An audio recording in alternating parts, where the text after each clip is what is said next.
मैंने आपको concentration process पढ़ा दी सब, कि किस तरह से हम और इम्प्योरिटी को ज्यादा से ज्यादा इम्प्योरिटी उसमें से निकाल सकते हैं। अब हमें देखो, पहले तो हमने जो भी और था उसमें से कोशिश की कि इम्प्योरिटी निकाल दी। अब extraction of crude metal from concentrated ore, अब इसका क्या मतलब है? इसका क्या मतलब है? तो देखना, अब हमें और मिल गया, बहुत पहले इम्प्योर था, पहले बहुत ही इम्प्योर था, इम्प्योर और था, इम्प्योर और। अब हमने इसको थोड़ा सा प्योर किया, कॉन्सेंट्रेट किया। Now this is your concentrated और। अब कॉन्सेंट्रेटेड और में से हम क्या करेंगे, हमें मेटल निकालना है इसमें से, जो कि क्रूड होगा, अभी अच्छे से नहीं होगा, थोड़ा सा रॉ होगा, मतलब इतना भी प्योर नहीं होगा, तो ये क्रूड मेटल है। इतना भी प्योर नहीं होगा, तो अभी हमें क्रूड मेटल को निकालना है। तो सर कैसे निकालेंगे? तो उसके लिए अब समझ में आ रहा है ना, कनेक्टिविटी। कनेक्टिविटी को ब्रेक मत करो, कोई रटने की चीज नहीं है मेटलर्जी, ठीक है ना। जिस तरह से पढ़ा रहा हूं आपको उसी तरह से पढ़ना है। पहले कॉन्सेंट्रेशन किया और का, अब जो और था कॉन्सेंट्रेटेड, उस और को हमने क्या किया, तो उसको हम करेंगे कैल्सिनेशन। इस चीज का मीनिंग समझो। कैल्सिनेशन का मतलब क्या होता है? सिंपल है, थर्मल डिकम्पोजिशन, बोले तो उसको हीट करना होता है, ठीक है ना। कैल्सिनेशन में क्या होता है, देखो, the concentrated ore is heated to the high temperature, लेकिन इतना भी मत हीट करो कि वो मेल्ट हो जाए। समझ में आया? आप टेम्परेचर, आप मतलब ऐसा नहीं होना चाहिए कि पूरा और जितना भी था और वो पूरा मतलब मेल्ट हो जाए, फ्यूज हो जाए। तो याद रखना, और को हमें कितना हीट करना है, just below it's fusion temperature. वो फ्यूज होने से पहले उसको क्या करो, अपनी हीटिंग रोक लो, वरना आप क्या करोगे, इतना ज्यादा हीट कर दोगे, जितना भी था वो पूरा मेल्ट हो जाएगा। ऐसा मत करो, ठीक है ना, उसमें इंप्योरिटी भी होगी ना। तो the concentrated ore is heated to the high temperature just below it fusion temperature in absence of air. अभी इस चीज को हाईलाइट करो, कैल्सिनेशन में हम ऑक्सीजन, एयर बोले तो ऑक्सीजन, ऑक्सीजन का यूज नहीं करते। सबसे पहले सबको ये 2-3 लाइन का मीनिंग समझ में आया कैल्सिनेशन का। जो भी और था उसको हमने हीट करना स्टार्ट किया इन एब्सेंस ऑफ एयर, ठीक है ना। और कभी कभी हम एयर सप्लाई कर देंगे, लेकिन बहुत लिमिटेड होगी। जनरली एयर सप्लाई नहीं करते कैल्सिनेशन में, लेकिन जरूरत पड़ने पे कर सकते समटाइम्स, ठीक है ना। चलो, सबको क्लियर है कैल्सिनेशन में हम क्या करने वाले, बताओ जल्दी से। बच्चों क्लियर है क्या कैल्सिनेशन में हम क्या करने वाले? बोलो रे। कैल्सिनेशन में हम करेंगे, बहुत अच्छे, कैल्सिनेशन में हम करेंगे हीटिंग करेंगे किसी भी चीज को। The concentrated ore is heated to the high temperature just below is fusion temperature in absence of air और लिमिटेड सप्लाई ऑफ एयर, ठीक है ना। This is your calcination. The following steps, मतलब अभी हमें कैसे परफॉर्म करना होगा कैल्सिनेशन, तो आइए एक एक चीज को स्टडी करते। सबसे पहले ये रिएक्शन देखो, ये वाला देखो। स्टेप नंबर 1, कैल्सिनेशन को परफॉर्म कैसे करते, सुन लो अच्छे से। कैल्सिनेशन को कैसे परफॉर्म करेंगे, तो step number 1, the process is mainly adopted for the carbonate ore to convert into oxide। याद रखना, कैल्सिनेशन मेनली किसके लिए होती है, बताओ जल्दी। It is mainly for carbonated ore. Froth flotation किसके लिए होती है? आप बोलोगे सर फ्रोथ फ्लोटेशन होती है सल्फाइड ओर के लिए। समझ में आया सबको? बताओ क्लियरली, किसके लिए क्या होती है, ये समझ में आना जरूरी है, ठीक है ना। मैंने अभी बताया calcination is mainly use for carbonate ore. समझ में आया? अब कार्बोनेट को हीट करो भाई, बचपन से पढ़ते आ रहे हैं हम, अरे बचपन से पढ़ते आ रहे हैं ना। देखो कार्बोनेट है, मेरी आवाज ब्रेक नहीं हो रही, आप थोड़ा सा आपका नेटवर्क इशू होगा। बच्चों मेरी आवाज ब्रेक हो रही है क्या? मेरी आवाज ब्रेक हो रही है? नहीं हो रही रे, मैं बता रहा हूं ना। देखो मैं बता रहा हूं, देखो कैल्सिनेशन में क्या होता है जनरली, हाँ क्लियर है, ओके। कैल्सिनेशन में क्या होता है, तो सबसे पहले और इंपॉर्टेंट बात कि हीटिंग होती है normal in absence of air. कभी कभी एयर हम यूज कर सकते हैं, लेकिन यूज नहीं करते जनरली, ठीक है ना। इसका क्या काम होता है, तो प्रोसेस, ये कैल्सिनेशन किन स्टेप्स में होती है, तो सबसे पहली स्टेप, कैल्सिनेशन एक प्रोसेस है जो मेनली एडप्टेड फॉर, नहीं मतलब इस मतलब क्या क्या इंपॉर्टेंट चीजें associated with this process. Calcination में क्या क्या इंपॉर्टेंट चीजें, तो सबसे पहली बात, calcination is mainly adapted for carbonate ore to convert into it oxide. तो याद रखना, कोई भी कार्बोनेट, मान लो जिंक कार्बोनेट है, कैल्शियम कार्बोनेट, मैग्नीशियम कार्बोनेट, तो आपको पता है उसका ऑक्साइड मिलेगा और CO2 मिलेगा। ऑक्साइड मिलेगा, कैल्शियम कार्बोनेट से CO और मैग्नीशियम कार्बोनेट से MgO और ऑक्साइड। तो ये सबको समझ में आता होगा कि सर ये तो बात बहुत बेसिक है। समझ में आया सबको कैल्सिनेशन में आखिर क्या होता है? तो सिंपल, कार्बोनेट का कन्वर्जन ऑक्साइड में होता है। कार्बोनेट का कन्वर्जन किस में होता है? ऑक्साइड में होता है जनरली। आगे क्या होगा देखो, आगे बढ़ते थोड़ा सा। दूसरी बात, दूसरा जो छोड़ दो, इसको हम बाद में पढ़ेंगे। ये देखो और क्या हो सकता है सर कैल्सिनेशन में? देखो कैल्सिनेशन में और क्या क्या होता है, ये वाली बात इंपॉर्टेंट है।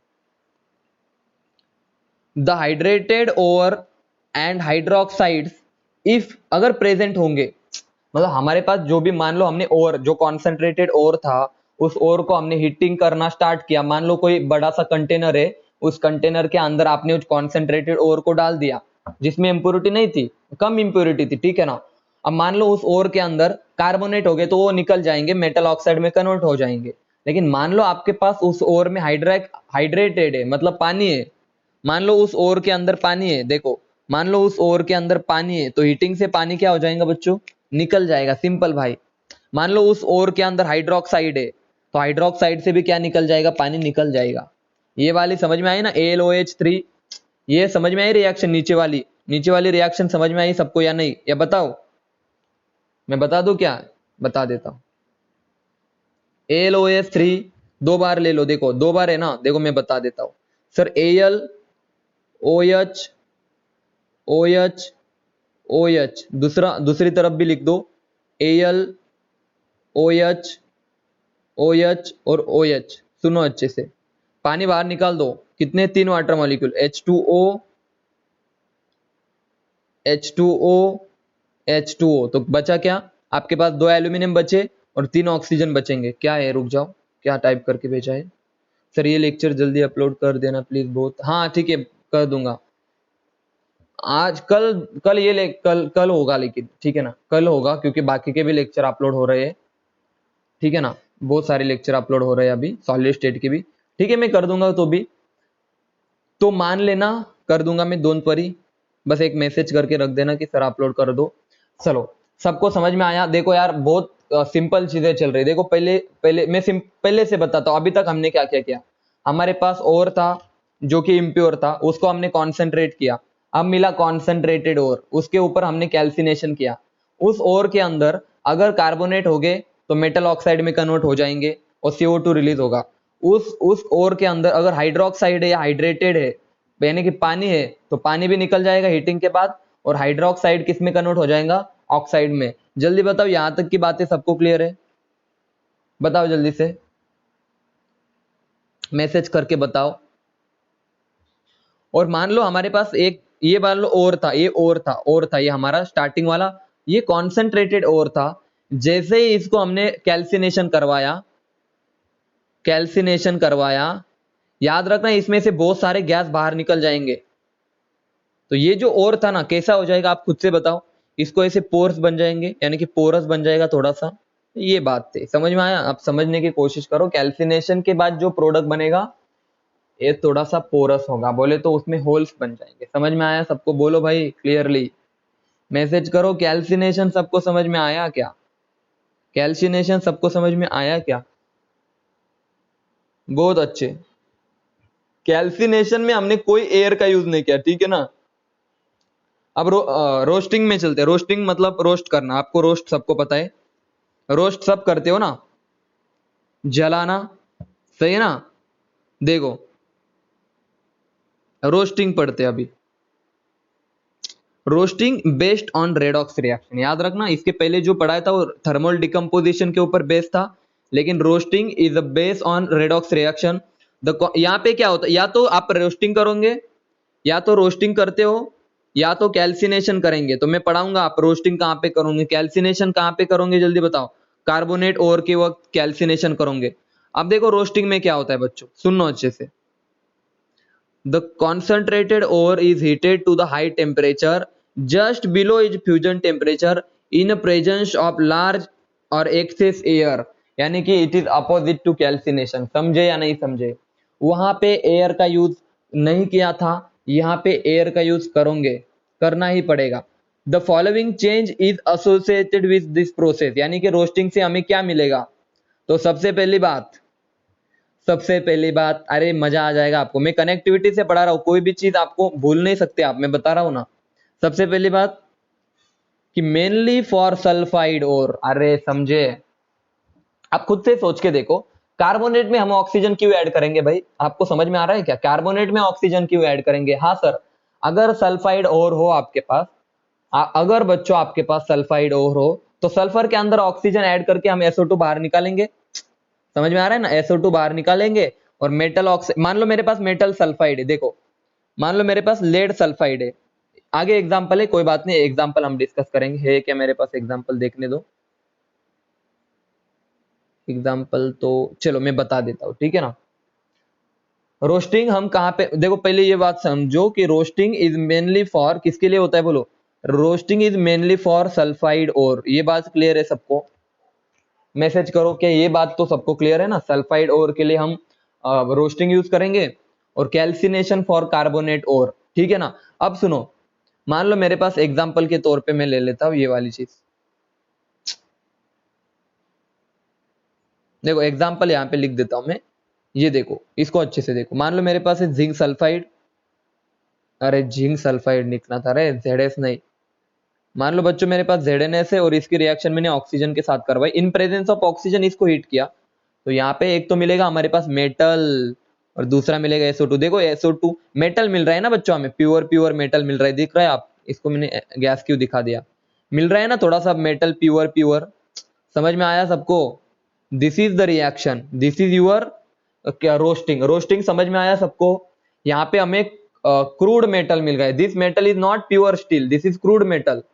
तो याद रखना, अगर कोई सल्फाइड और हो तो उसको ऑक्सीजन के प्रेजेंस में अगर आपने हीट किया, अगर उसको ऑक्सीजन के प्रेजेंस में हमने हीट किया, तो क्या मिलेगा बच्चों बताओ जल्दी से, हमें मिलेगा SO2 गैस और जिंक, यहाँ पे हम ऑक्साइड भी लिख सकते हो, यहाँ पे जिंक ऑक्साइड, जनरली उसके साथ ऑक्सीजन आ भी सकता है, ठीक है ना। ऑक्सीजन देखो मेटल है तो ऑक्सीजन चिपक जाएगा उसको, उसकी चिंता आप मत करो।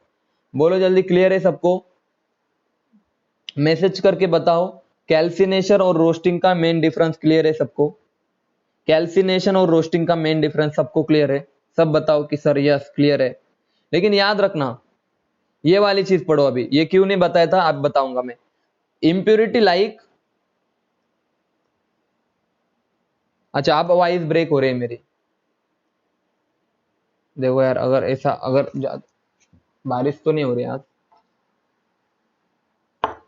गला खराब है मेरा गला खराब हो गया है, सुनो अब आ रही क्लियर, बोलो अब आवाज क्लियर आ रही है।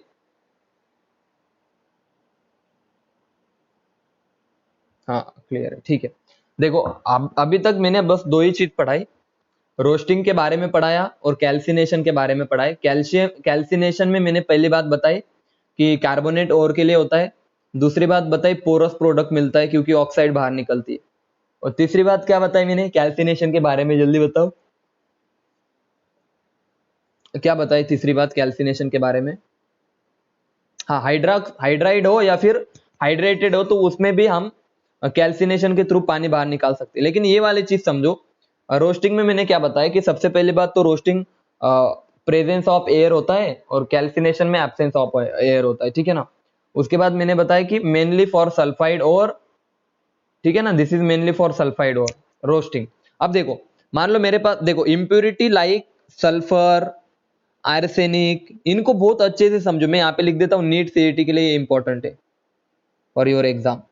सुनो, the impurity like sulfur, antimony, bismuth are removed in the form of volatile oxide। बोले तो सर इनकी जो ऑक्साइड होती है ना यार, देखो रोस्टिंग में क्या होता है बच्चों, ये तीनों को स्पेशली याद रखो, तीनों को स्पेशली याद रखो, तीनों को स्पेशली याद रखो, सल्फर, आर्सेनिक, एंटीमनी, ये तीनों को हम ऑक्सीजन के साथ अगर रिएक्ट करें, बोले तो इनका रोस्टिंग करें, इनको रोस्ट करें, इन तीनों को हम रोस्टिंग करें, ऑक्सीजन के साथ रिएक्ट करें, क्योंकि कैल्सिनेशन में तो ऑक्सीजन होता ही नहीं है, ठीक है ना।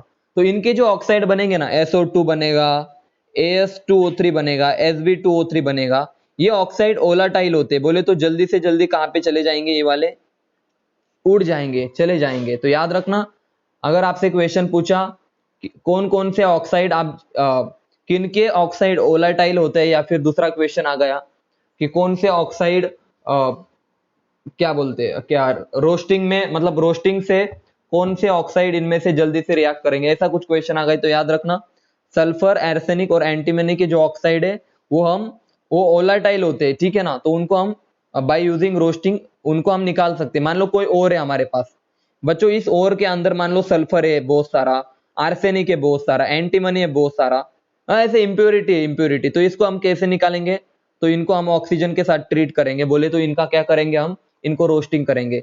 मान लो कोई ऑर्गेनिक कंपाउंड है, मान लो कोई ऑर्गेनिक कंपाउंड है, तो आपको पता है अगर कोई ऑर्गेनिक कंपाउंड है तो उसको अगर हमने हीट किया, मान लो ये CH4 है, ऑर्गेनिक कंपाउंड है, इसको मैंने हीट किया in presence of oxygen, roasting की इसकी, तो याद रखना आपको पता है CO2 मिलेगा और वाटर मिलेगा। ये बचपन से आप पढ़ते आ रहे हो।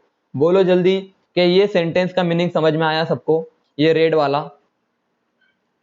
वाला समझ में आया सबको। Impurity like sulfur and arsenic, antimony are removed in the form of their volatile oxide and organic matter in the form of carbon dioxide and water। सबको रोस्टिंग एंड कैल्सिनेशन क्लियर है बच्चों? मैसेज करो हाँ या ना। हाँ, कभी कभी क्या होता है पता है क्या, मान लो आपके ओर के अंदर, देखो मैं ओर की हमेशा बात कर रहा हूं, ओर से जा रहे हैं ना, मान लो ओर के अंदर किसी की ऑक्साइड है ये वाली, जिसकी ऑक्सीडेशन स्टेट, मान लो आयरन की ऑक्सीडेशन स्टेट इस वाले में +2 है, लेकिन ये वाला इतना इसी, मतलब देखो अब मैं सिंपल इसमें बता देता हूं, मान लो मेरे पास FeO है और Fe2O3 है, और मैंने बताया इसमें से आयरन निकालना बहुत मुश्किल होता है, लेकिन इसमें से आयरन निकालना बहुत आसान होता है। तो आप क्या करोगे खुद से बताओ, आपका ऑक्साइड किस में रहना पसंद करेगा, आप खुद से बताओ। अगर आपको आयरन निकालना है, इसमें से थोड़ा सा डिफिकल्ट है और इसमें से थोड़ा सा आसान है, तो आप FeO को किस में कन्वर्ट करोगे, FeO को किस में कन्वर्ट करेंगे बताओ, Fe2O3 को कॉपर कुपरस, देखो कॉपर +1 में बोले तो कॉपर +1 और एक oxygen 2- Cu2O, this is your cuprous and this is your cupric, तो कुपरस ऑक्साइड भी किस में चला जाता है, कुपरस में। तो याद रखना बाय यूजिंग, बच्चों याद रखना, बहुत अच्छे से सुनना, बहुत ही ज्यादा अच्छे से सुनना। मान लो किसी और के अंदर, यहाँ पे ये पढ़ लेता हूं मैं, ठीक है ना, ये पढ़ के दिखाता हूं आपको भी, आप भी पढ़ो। Sometimes the process use to convert low oxidation state oxide into high oxidation state oxide. देखो FeO को हम किस में कन्वर्ट कर सकते हैं, Fe2O3, कुपरस ऑक्साइड को कर सकते हैं क्यूप्रिक ऑक्साइड। समझ में आया सबको? मैसेज करके बताओ क्लियर है अभी? तो अगर हमें आयरन इसमें से निकालना आसान हो रहा होगा, हाँ हाँ ठीक है, कोई बात नहीं, हम कल ले लेंगे, बाकी का कल ले लेंगे, ठीक है। चलो यहां तक समझ में आया? क्या है उद्या फोन असला तक, ओके ठीक है, वैसे भी कल लेक्चर होने के चांसेस कम है, ओके समझ गया मैं। ये वाला पॉइंट सबको समझ में आया? तो कैल्सिनेशन बोले तो प्रेजेंस ऑफ ऑक्सीजन हीट करना, इस आप पॉइंट को आप अच्छे से पढ़ लेना घर पे जाके। उसके बाद देखो कैल्सिनेशन और रोस्टिंग के लिए ये वाला फर्नेस यूज करते, इसको बोलते रेवर्बरेटरी फर्नेस, इसको देख लेना भाई। अब यहाँ पे क्या करते देखो, मैं इसको कोई आपसे पूछने नहीं वाला, लेकिन मैं बता रहा हूं, इसके अंदर हम डाल देते अपना मटेरियल, ठीक है कोई बात नहीं, इसके अंदर हम मटेरियल डाल देते, ठीक है ना। उसके बाद इसको हीट करेंगे, हीट करने के बाद इसमें से ऑक्साइड जो भी मटेरियल था इस ओर में से बाकी जो भी गंदगी थी वो सारी मैक्सिमम निकल जाएंगी, ठीक है ना। तो अभी तक हमने क्या क्या पढ़ा जल्दी बताओ? अभी तक हमने बस इतनी चीजें पढ़ी